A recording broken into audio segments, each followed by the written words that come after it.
Assalamualaikum warahmatullahi wabarakatuh. Izin memperkenalkan diri. Perkenalkan, nama saya Rani Epriani, NIM 201220 263. Pada kesempatan kali ini, saya akan membuat video untuk memenuhi tugas UAS Usul Fikih 2 yang materinya yang berjudul kualifikasi dan kedudukan Syariah. Pada bagian ini, kita perlu memahami bahwa tujuan utama hukum Islam adalah mewujudkan kemaslahatan dan mencegah kemudaratan. Saat ini, perkembangan teknologi, ekonomi, media sosial, dan transaksi digital itu banyak sekali persoalan baru yang belum ada pada masa Rasulullah SAW. Karena itu, para ulama menggunakan metode ijtihad agar hukum Islam tetap mampu menjawab perkembangan zaman. Salah satu metode tersebut adalah yaitu Syariah, yaitu metode yang mencegah suatu perbuatan apabila perbuatan tersebut berpotensi mengantarkan kepada kerusakan atau dosa. Jadi Syariah itu adalah metode yang mengantarkan kepada kerusakan atau dosa. Pengertian Syariah dan dasar hukum Syariah. Jadi secara bahasa, Sad berarti menutup, sedangkan Zari'ah berarti jalan atau sarana. Jadi Zari'ah itu berarti menutup suatu jalan yang dapat mengantarkan kepada perbuatan yang dilarang, walaupun pada dasarnya perbuatan tersebut hukumnya mubah atau boleh. Jadi Zari'ah merupakan salah satu instrumen penting dalam menjaga tujuan utama syariat Islam, maqasid syariah, yaitu menjaga agama, menjaga jiwa, menjaga akal, menjaga keturunan, dan menjaga harta. Oleh karena itu, syariat tidak hanya mengharamkan perbuatan yang merusak secara langsung, tetapi juga melarang segala sarana yang dapat mengantarkan kepada kerusakan tersebut. Dan adapun dasar hukum syariah dapat ditemukan dalam Al-Quran, Sunnah, dan ijma' atau sahabat. Dalam Al-Quran, Allah Subhanahu wa Ta'ala itu berfirman dalam surat An-Na'am ayat 108, yang artinya, dan janganlah kamu memaki sembah-sembahan dan mereka sembah selain Allah, karena nanti mereka akan memaki Allah dengan melampaui batas tanpa pengetahuan. Jadi ayat ini menunjukkan bahwa mencaci sesembahan orang musyrik pada dasarnya bukanlah tujuan yang dilarang. Namun karena tindakan tersebut dapat menyebabkan mereka membalas dengan mencaci Allah Subhanahu wa Ta'ala, maka perbuatan itu dilarang. Hal ini merupakan contoh penerapan Syariah, yaitu menutup jalan yang dapat menimbulkan kerusakan yang lebih besar. Dan dalam sunnah Rasulullah SAW bersabda, sesungguhnya yang halal itu jelas dan yang haram itu jelas. Di antara keduanya terdapat perkara-perkara subhat dan tidak diketahui oleh banyak manusia. Barang siapa menjaga diri dari perkara subhat, maka ia telah menjaga agama dan kehormatan.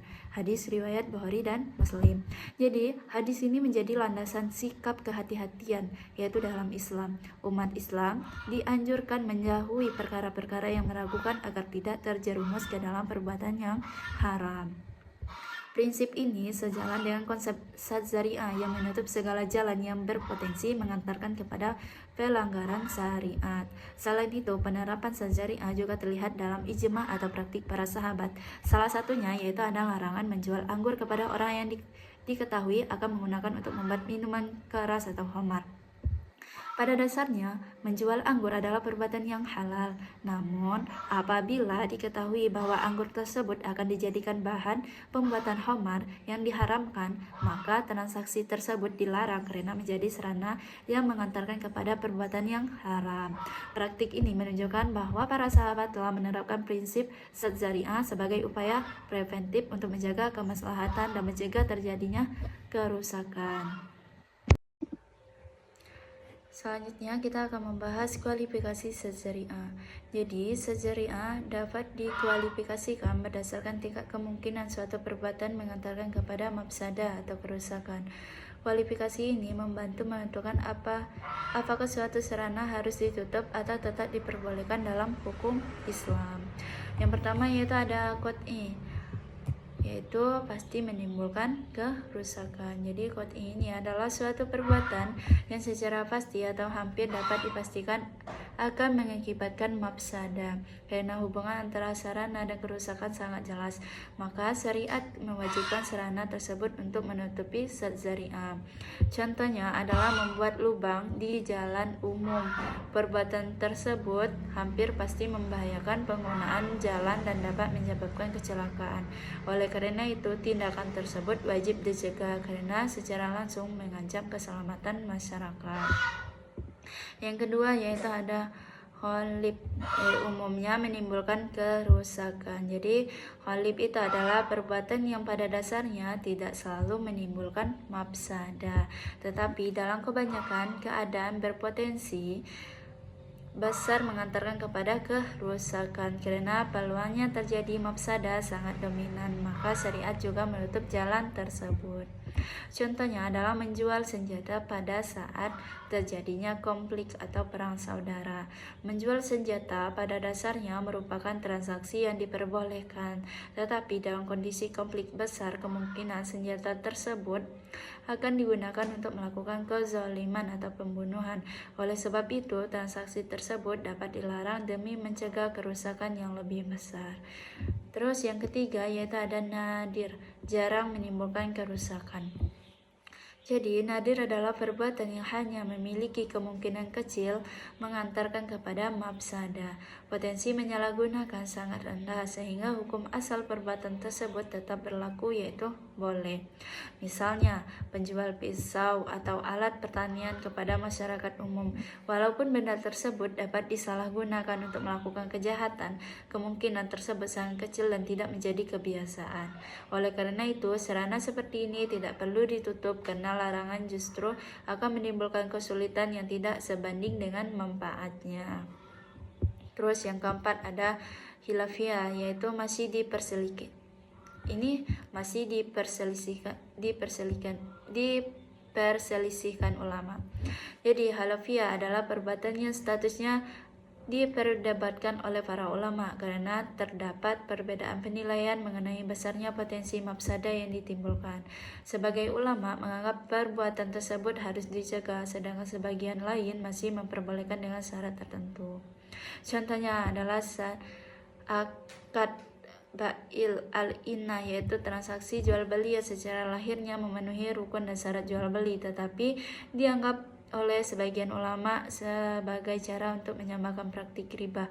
Oleh karena itu, sebagian mazhab melarang berdasarkan prinsip syariah, sementara mazhab lain memperbolehkan karena melihat bentuk akadnya masih memenuhi ketentuan syariah. Dengan demikian, kualifikasi ini menunjukkan bahwa penerapan syariah tidak dilakukan secara mutlak terhadap semua sarana. Penetapan hukum sangat tergantung pada tingkat kemungkinan terjadinya mafsadah. Semakin besar peluang suatu perbuatan mengantarkan kepada kerusakan, semakin kuat pula alasan syariat untuk menetap sarana tersebut sebagai langkah preventif dalam menjaga kemaslahatan umat. Dan contoh kasus penerapannya yaitu ada di kasus klasik, larangan jual anggur ke pembuatan khamar. Jadi asal hukum menjual anggur itu adalah mubah.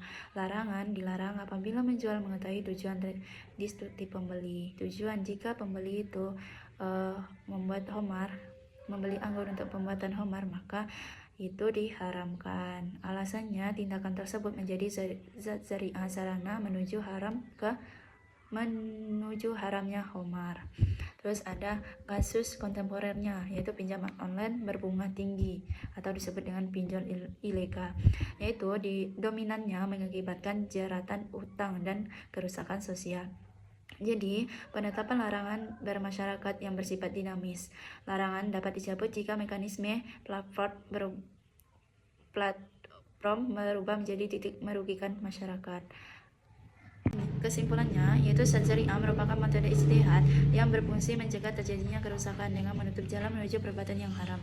Kualifikasinya terdiri atas 4 kategori, yaitu yang pertama ada qat'i, kholib, nadir, dan halifah. Dalam hukum taklifi, suatu perbuatan dapat berubah statusnya hukum sesuai dampak yang ditimbulkan. Sedangkan dalam hukum wad'i, kemudaratan menjadi sebab lahirnya suatu larangan. Mayoritas ulama kontemporer menerima syariah sebagai metode yang sangat penting dalam menjawab sebagai persoalan hukum Islam pada era modern. Demikian presentasi yang dapat saya sampaikan mengenai kualifikasi dan kedudukan Saad Zari'ah. Semoga materi ini dapat menambah pemahaman kita tentang pentingnya metode preventif dalam hukum Islam untuk menjaga kemaslahatan umat dalam menjaga kemudaratan. Terima kasih atas perhatiannya. Saya mohon maaf apabila ada kesalahan dan saya akhiri. Wassalamualaikum warahmatullahi wabarakatuh.